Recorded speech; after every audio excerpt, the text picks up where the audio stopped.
কলম্বিয়ার তাতাকোয়া মরুভূমিতে 1,30,00,000 বছরের পুরনো এক কচ্ছপের জীবাশ্ম আবিষ্কার করেছেন বিজ্ঞানীরা।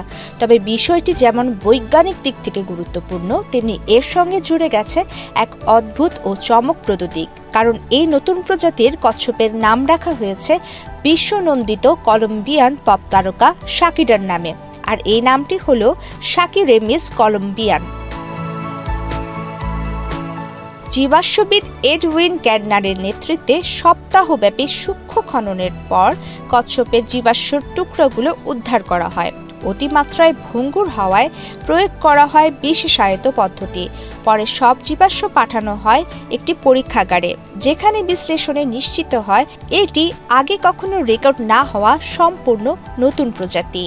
পদ্মা সেতু, মেট্রো রেল এবং এলিভেটেড এক্সপ্রেসওয়ে নির্মাণের গর্বিত অংশীদার বসুন্ধরা সিমেন্ট। গবেষকেরা বলছেন এই কচ্ছপ সম্ভবত বিভিন্ন ধরনের জলজ পরিবেশে মানিয়ে চলতে সক্ষম ছিল এবং এর খাদ্যাভ্যাস ছিল সর্বভুক।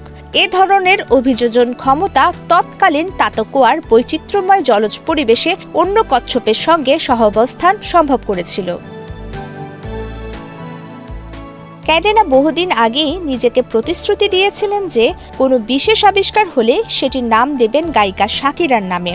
শাকিরার সাংস্কৃতিক প্রভাব ও কলম্বিয়াকে বিশ্বমঞ্চে উপস্থাপনের সম্মানে তিনি এই নামকরণ করেন। তাই নতুন প্রজাতির নাম ঘোষণা হতে বৈজ্ঞানিক দুনিয়া ছাড়িয়ে সাধারণ মানুষও উৎসাহ নিয়ে জানতে শুরু করেছে এই কচ্ছপের গল্প। এই আবিষ্কারটি দক্ষিণ আমেরিকার অন্যতম গুরুত্বপূর্ণ প্রত্নতাত্ত্বিক স্থান হিসেবে তাতাকোয়া মরুভূমির গুরুত্বকে পুনরায় নিশ্চিত করে। এই অঞ্চলটি দৈত্যাকার কুমির, প্রাগৈতিহাসিক স্লথ এবং বিশাল কচ্ছপের অবশেষ সরবরাহ করেছে, যা বিজ্ঞানীদের একসময় বিদ্যমান প্রাচীন বাস্তুতন্ত্রগুলো বুঝতে সাহায্য করছে। প্রমিতি কিবরিয়া ইসলাম, বাংলাদেশ প্রতিদিন।